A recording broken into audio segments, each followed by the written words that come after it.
pera, marami na ulit tayong ulam. At hindi lang ulam, ha? T-shirts, pabango, bag, sapatos. Ate, tama na sabi. Michael, dali mo na si Daday sa kwarto. Sige na. Sige na, anak. Daday, pasok na sa kwarto. Sama sa kuya. Sige na, anak. Pwede ba? Tigilan mo na nga ang pagtawag sa kanila ng anak. Mamiss pa ni Dada yan, mawawala ka rin naman. Ikaw lang naman na hindi kumikilala sa aking ina eh. Os? 1, 2, 5, 6 na linggo. Tignan natin kung di si Tita Norma uli maging nanay niyan.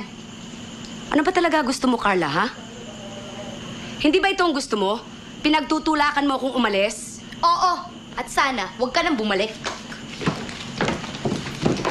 Bastos ka talaga, no? Nay! Ano?